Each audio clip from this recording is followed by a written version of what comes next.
bukalah pintu hati kami masing-masing, agar dapat menerima firman yang Kau akan berikan. Dan biarlah firman ini dapat menjadi rema dalam kehidupan kami sehari-hari. Tuhan, berfirmanlah, kami siap untuk mendengar. Di dalam nama Yesus kami berdoa. Amin. Amin. Ya, shalom. Judulnya ditolong atau dipimpin. Ini pertama saya mau nanya ke setiap kita di sini, kita kira-kira orang percaya kan, kita semua orang percaya. Pasti kita setiap hari ini kita sedang mengharapkan, menantikan pertolongan Tuhan pasti. Iya apa enggak? Iya. Iya toh, semua ya. Apakah macam-macam lah. Di sini pasti kita karena tekanan berat, apalagi sekarang zaman ini pandemi ini kan semua turun segala macam dan kesulitan. Jadi kita pasti ingin merasa bahwa hanya Tuhan yang bisa menolong. Kita pertolongan dari manusia bisa, tapi kadang-kadang nggak abadi, nggak bisa. Selalu kadang-kadang banyak salahnya. Apa yang kita harapkan dari pertolongan manusia itu belum tentu beda. Jadi tekanan-tekanan berat ini, maka kita merasa harus Tuhan yang bisa menolong, benar nggak? Amin. Karena kita orang percaya, kita tahu bahwa hanya Tuhan yang bisa menolong. Tuh. Terus mengapa kita kadang-kadang menunggu pertolongan Tuhan sampai sudah titik darah penghabisan atau masih belum ditolong? Padahal kita sabar, kita udah sabar menunggu, kita tahu bahwa Tuhan pasti menolong kita. Jadi kita sabar. Nah, mengapa kesabaran ini untuk menanti pertolongan Tuhan itu sepertinya tidak mengubah keadaan? Tetap aja kita kesulitan yang kita hadapi, tetap aja sulit. Kita udah sabar, tapi tetap. Dan kadang-kadang akibatnya tanpa sadar kita jadi sedikit kecewa pada Tuhan. Kita mengharapkan Tuhan akan menolong, terus kita menunggu sabar. Jadi akhirnya kita kadang-kadang bisa kecewa nih. Nah, jadi kalau kita lihat itu banyak orang-orang percaya sebatas ingin ditolong oleh Tuhan. Ditolong, dia ingin ditolong Tuhan. Tapi tidak rela untuk dipimpin oleh Tuhan. Nah, ini. Jadi di atas saya bilang ditolong atau dipimpin. Kita ingin ditolong, tapi kita tidak mau dipimpin. Harus bagaimana saya? Saya minta pertolongan Tuhan, tapi yang atur saya. Gitu kan? Wah, harus pakai cara ini, pakai akal pikiran. Wah, saya sudah pinter, saya pakai cara ini. Tuhan tolong dong ini supaya goal. Begitu sering gitu. Kalau kita minta pimpinan Tuhan, pasti kita harus berjalan kemana Tuhan supaya Engkau menolong saya. Kita harus mau dipimpin. Kalau sering kita punya ego sendiri. Kita maunya A, B, C. Kita panggil Tuhan, tolong A ini bisa golkan Tuhan. B nanti tolong golkan Tuhan. Kalau kebetulan gol, kita bilang, aduh saya ditolong Tuhan. Padahal kebetulan. Jadi mengapa orang lebih suka ditolong daripada dipimpin? Kita paling manusia inginnya ditolong, tapi kalau dipimpin maksudnya disuruh A, suruh B, suruh C, nggak mau. Kita sudah dewasa, nggak mungkin saya begitulah kira-kira ya.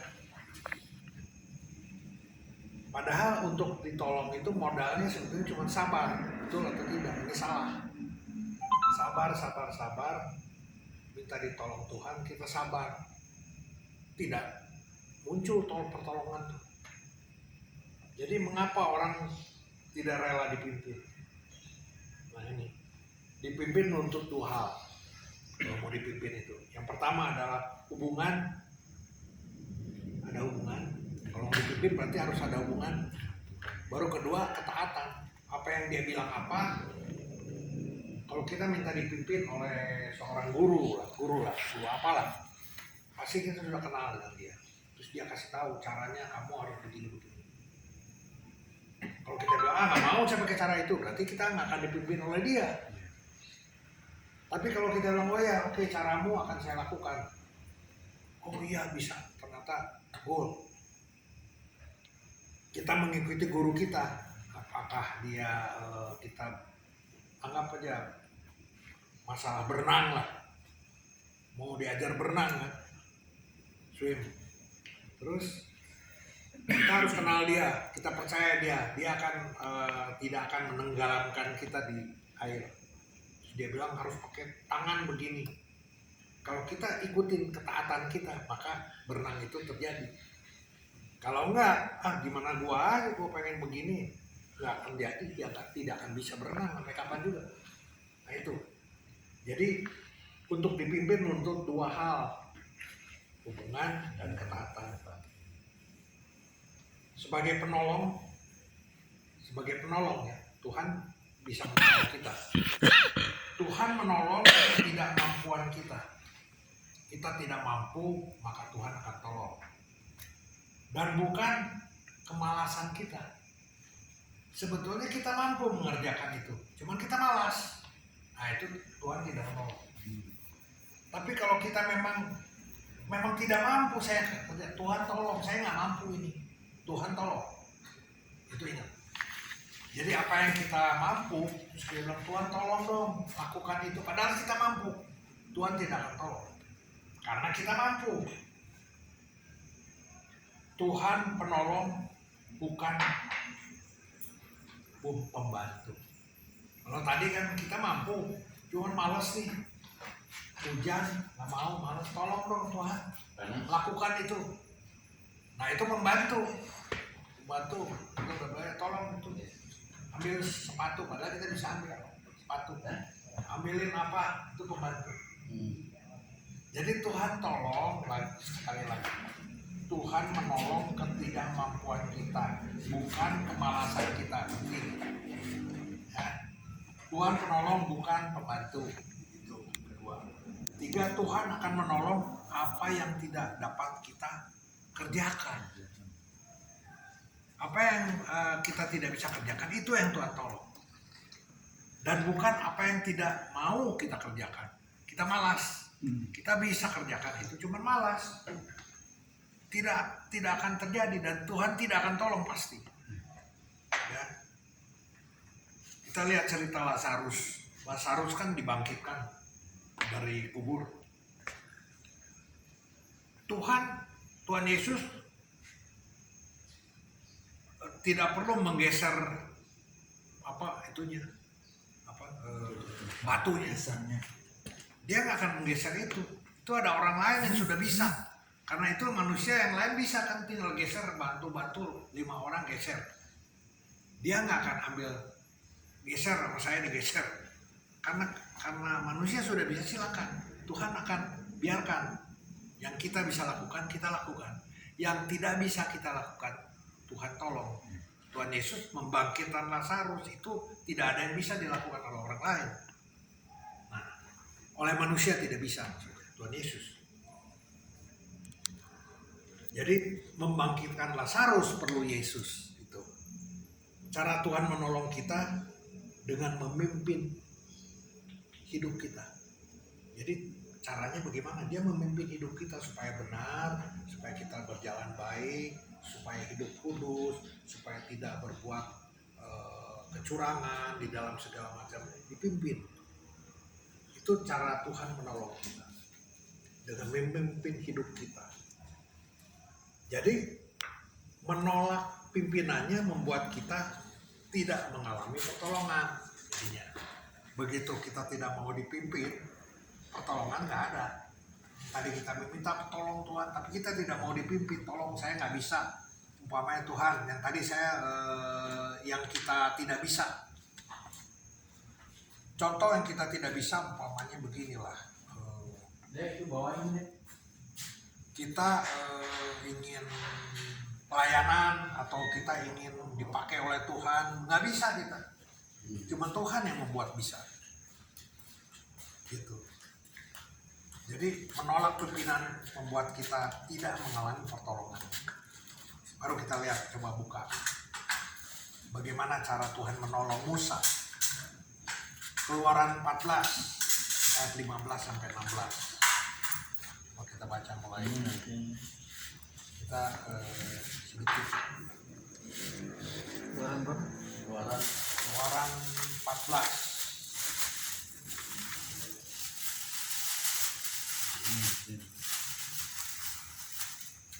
Keluaran 14 ayat 15 sampai 16. Keluaran 14 ayat 15 16. Kita coba kita teliti ini. Saya bacakan langsung 15 ya. Berfirmanlah Tuhan kepada Musa. Mengapakah engkau berseru-seru demikian kepadaku? Katakanlah kepada orang Israel supaya mereka berangkat. 16. Dan engkau angkatlah tongkatmu dan ulurkanlah tanganmu ke atas laut dan belahlah airnya, sehingga orang Israel akan berjalan dari tengah-tengah laut di tempat kering. Kalau kita lihat di ayat 15-16 ini tuntunan Tuhan, ada instruksi. Datang ke orang Israel supaya mereka berangkat, itu perintah. Terus angkatlah tongkatmu. Belum terjadi, baru dia bilang aja, Musa, kalau nggak mau apa ini? Nggak mau saya. Nggak akan terjadi sampai kapan juga. Pertolongan Tuhan tidak akan terjadi. Tapi dia taat. Ya. Di ayat, kita lihat ayat 21. Ayat 21, coba loncat ke 21. Demikianlah tiang itu berdiri. Lalu Musa mengulurkan tangannya ke atas laut. Dan semalam-malaman itu Tuhan menguakkan air laut dengan perantaran angin timur yang keras, membuat laut itu menjadi tanah kering, maka terbelahlah air itu. Ini sudah mujizat Tuhan, ini sudah datang. Karena tuntunan Tuhan ditaati oleh Musa. Apapun yang Tuhan berikan firman-Nya, dia bilang harus begini, tuntunannya begitu. Taat dia, maka pertolongannya datang di ayat 21 tadi. Laut terbelah dan mereka bisa berjalan. Jadi ada tuntunan, maka pertolongan Tuhan akan terjadi. Itu ayat yang pertama. Ayat kedua, 2 Raja-Raja 4 ayat 1 sampai 7.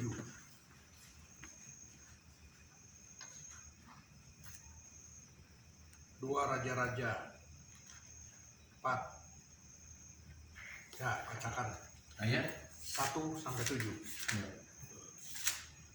Demikian firman Tuhan, minyak seorang janda, salah seorang dari istri-istri para nabi mengadu halnya kepada Elisa sambil berseru, hambamu suamiku sudah mati dan engkau ini tahu bahwa hambamu itu takut akan Tuhan.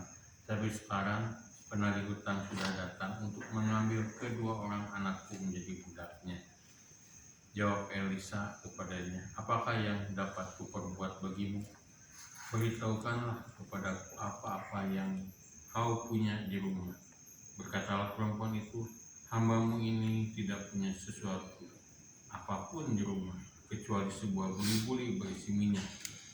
Lalu berkata Elisa, pergilah, mintalah bejana-bejana dari luar, daripada segala tetanggamu, bejana-bejana kosong, tetapi jangan terlalu sedikit.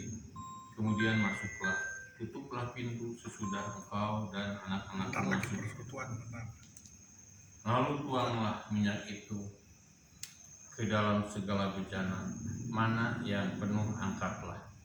Pergilah perempuan itu daripadanya, ditutupnya lah pintu sesudah ia dan anak-anaknya masuk, dan anak-anaknya mendekatkan bejana-bejana kepadanya, sedang ia terus menuang.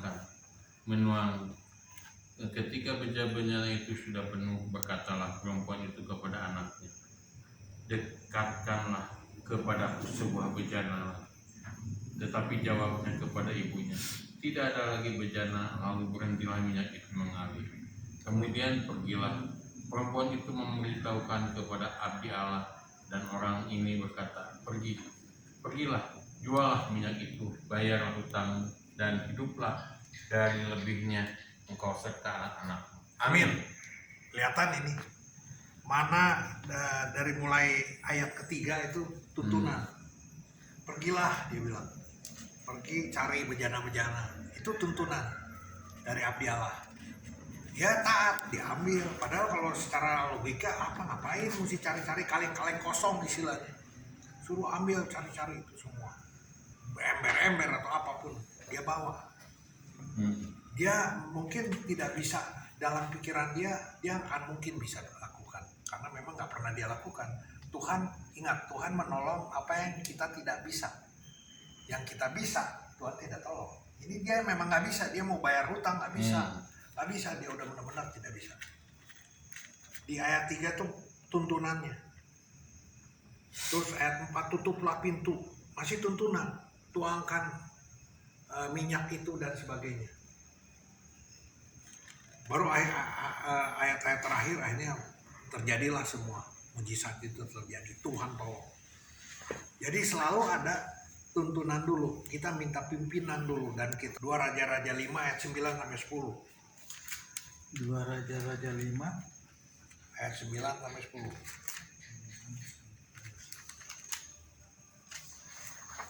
Naaman. Naaman. Demikian firman Tuhan. Kemudian datanglah Naaman dengan kudanya dan keretanya, lalu berhenti di depan pintu rumah Elisa. Elisa menyuruh seorang suruhan kepadanya mengatakan, pergilah mandi 7 kali dalam sungai Yordan, maka tubuhmu akan pulih kembali sehingga engkau menjadi tahir. 11. Tetapi pergilah Naaman dengan gusar sambil berkata, aku sangka bahwa setidak-tidaknya ia datang keluar dan berdiri memanggil nama Tuhan Allahnya, lalu menggerak-gerakkan tangannya ke atas tempat penyakit itu, dan dengan demikian menyembuhkan penyakit kustaku. Ya, amin. Lihat di sini Naaman minta tolong pada Elisa di ayat 9. Nah, tuntunannya adalah ayat 10. Pergilah mandi 7 kali di sungai Yordan. Itu tuntunannya. Di ayat 11 kelihatannya hanya ingin ditolong. Elisa ini hanya minta, Naaman ini hanya minta ditolong tanpa mau dipimpin. Karena dia bilang kan, ini ada sungai yang lain lebih bagus. Dia bilang kan kalau. Cuman karena anak buahnya yang bilang, udahlah ini kan pertolongan permintaan dia kan ringan, cuman mesti begini lakukan saja. Dia lakukan. Walaupun dia sudah secara manusia, itu manusia seperti manusia. Kesel dia nggak mau. Kok nggak datang ke depan saya tentara hebat, kenapa orang itu nggak datang? Obati dia lah dengan cara pikiran dia, harusnya begini dong obatin. Elisa punya cara sendiri, cara Tuhan. Cuma dia bilang, taat apa enggak nih? Kamu pergi ke sana 7 kali rendam di sungai Yordan. Kalau di sini mungkin Cikapundung. Kita bilang, wah lebih enak di Citarum dong, lebih enak ini Cikapundung. Di alun-alun Cikapundung pasti kan udah hitam gitu, sudah coklat. Ngapain? Tapi kita taat karena yang bicara ini adalah firman Tuhan. Benar, di akhirnya tahir kalau kita baca terus sampai bawah, beres semua. Nah, jadi kalau ada ketaatan dari apa yang kita mau dipimpin, berarti ada tuntunan dari Tuhan. Tuntunan ini bisa audible, bisa dari teman kita, bisa dari anak kecil, bisa dari siapapun yang bicara ke kita, kamu harus begini. Kadang-kadang itu masuk ke hati kita, ini tuntunan Tuhan. Ya sudah, kita lakukan. Padahal kadang-kadang itu persoalan sepele. Yang tadi Naaman bilang sepele sekali, dia mesti datang ke sungai Yordan. Itu sungai mungkin jelek atau bagaimana.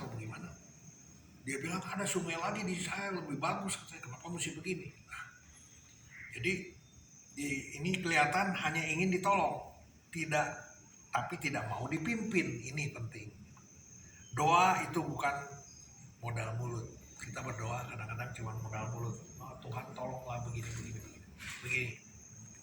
Kita minta pada Tuhan apa yang kita mau. Nah, tapi juga harus dengan telinga. Jadi kadang-kadang kita hanya mengandalkan doa itu cuma pakai mulut. Minta Tuhan begini, begini. Tapi kita tidak baca firman, kita tidak baca dalam doa tuh dengar suara Tuhan. Tuhan dengar suara Tuhan. Tuntunannya maunya apa? Sering kadang-kadang hamba Tuhan bilang, nanti ya putusannya saya berdoa dulu. Secara manusia saya bilang doa, lu mau nanya sama siapa? Sama Tuhan. Dulu saya mikir begitu. Si ini nanti ya belum bisa putuskan, saya mau berdoa dulu. Berdoa sampai kapan? Saya pikir dalam hati. Padahal ini betul, kalau dia berdoa, dia minta hikmat dari Tuhan. Apakah saya terima ajakan ini atau bagaimana? Gitu, ya. Jadi satu lagi kita lihat di satu lagi ini soal mujizat ini Yohanes 2 ayat 3 sampai 10. Ya, Yohanes 2 ayat 3 sampai 10.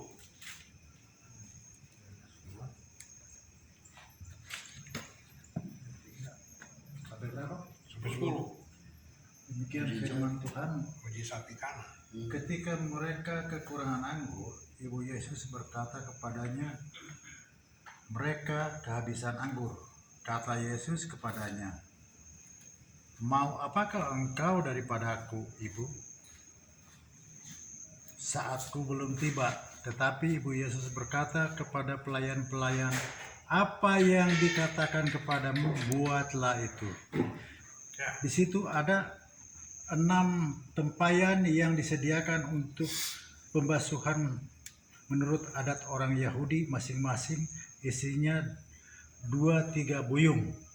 Yesus berkata kepada pelayan-pelayan itu, isilah tempayan-tempayan itu penuh dengan air, dan mereka pun mengisinya sampai penuh. Lalu kata Yesus kepada mereka, sekarang cadoklah dan bawalah kepada pemimpin pesta. Lalu mereka pun membawanya. Setelah pemimpin pesta itu mengecap air yang telah menjadi anggur itu, dan ia tidak tahu dari mana datangnya, tetapi pelayan-pelayan yang mencadok air itu mengetahuinya, ia memanggil mempelai laki-laki dan berkata kepadanya, setiap orang menghidangkan anggur yang baik dahulu, dan sesudah orang puas minum, barulah yang kurang baik. Akan tetapi engkau menyediakan anggur yang baik sampai sekarang. Amin. Jadi kalau kita lihat ayat ketiga tuh ada masalah. Habis anggur katanya. Ada masalah. Ayat kelima mulai ada tuntunan nih, ayat kelima di sini. Ibu Yesus berkata, apa yang dikatakan kepadamu, buatlah itu. Pada pelayan-pelayan itu, apa yang dikatakan Yesus kamu harus buat. Itu suatu tuntunan. Pelayan-pelayan itu siap. Lalu terus sampai 7 isi. Tuhan Yesus bilang isi. Tempayan-tempayan itu penuh dengan air. Mereka isi. Mereka taat. Isi semua. Lalu baru nomor 8, cedoklah. Nah di sini mulai Tuhan bantu. Apa yang ada air itu sudah mulai menjadi anggur. Nah di sini dengan ketaatan dari mulai awal sampai akhir, ketaatan dan mau dipimpin, maka Tuhan akan tolong.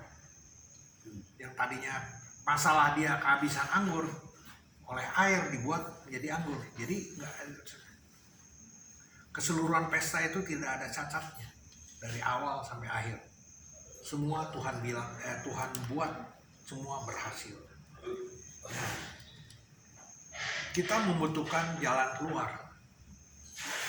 Kita harus membutuhkan jalan keluar, bukan kekuatan. Contoh di 1 Korintus 10 ayat 13.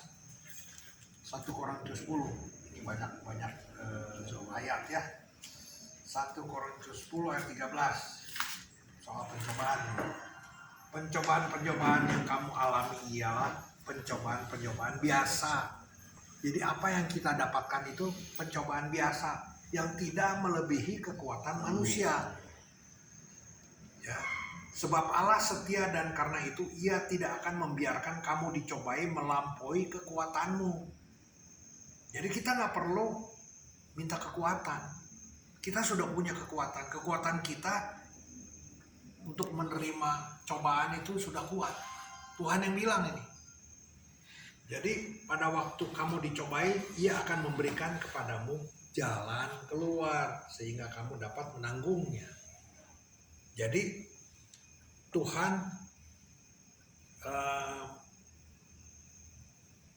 dengan menemukan jalan keluar harus mau dipimpin Tuhan. Jalan keluar itu akan diberikan oleh Tuhan kalau kita mau dipimpin. Dan bukan kita minta kekuatan. Bukan. Wah, biar kebal. Tahan banting, tahan pukul, apa segala macam. Bukan begitu yang Tuhan mau. Kalau kita memang harus dipukul, tapi pasti tidak akan apa-apa. Tidak akan tergeletak. Nah, untuk menemukan jalan keluar harus mau dipimpin Tuhan. Banyak orang yang ditolong, tapi tidak mau dipimpin, dituntun. Dari ayat-ayat tadi semua kan harus ada tuntunan, ada ketaatan, maka pertolongan dari Tuhan akan datang. Mengapa orang nggak mau dituntun? Karena makin kesini orang makin pintar, gelarnya makin banyak. Makin banyak gelar, wah otaknya besar sekali. Akhirnya dia mulai lupa Tuhan, otak yang dia pakai. Jadi pengertian itu otak. Ini menghambat ketaatan, sering sekali menghambat ketaatan. Karena kita bisa pikir, kita bilang, wah ini saya bisa mikir begini. Maka kita nggak taat pada Tuhan. Tuhan bilang harus A, nggak bisa. Saya menurut prediksi saya, ini harus B. Karena saya pintar. Wah saya sudah S2, S3 dan segala macam. Nah ini menghambat. Tuhan bilang pengertian kita menghambat ketaatan kita kepada Tuhan. Coba kita lihat Amsal 3 ayat 5. Amsal 3 ayat 5.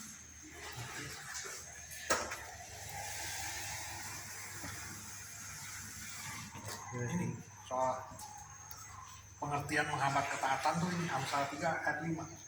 Coba baca. Demikian firman Tuhan. Percayalah kepada Tuhan dengan segenap hatimu dan janganlah bersandar kepada pengertianmu sendiri. Amin. Jadi kita harus percaya kepada Tuhan dengan segenap hati. Jangan bersandar kepada pengertian kita sendiri yang tadi sudah S1, S2, S3, S4, S5. Wah kita sudah hebat, Tuhan pun kalah. Gak bisa, itu gak ada apa-apanya Tuhan. Jadi Tuhan tolong Petrus, ada itu kan Tuhan tolong Petrus jala ikan di samping perahu, tebar jala ikan di samping perahu. Malah Tuhan Petrus itu penjala ikan hebat. Tuhan tahu apa mengenai jala ikan. Tapi Petrus taat. Karena engkau yang bilang begitu, oke saya tabur. Padahal dalam hati dia mungkin nggak mungkin, udah siang hari. Dan di pinggir situ nggak dalam-dalam. Ternyata mereka ambil ikan sampai 158 ekor.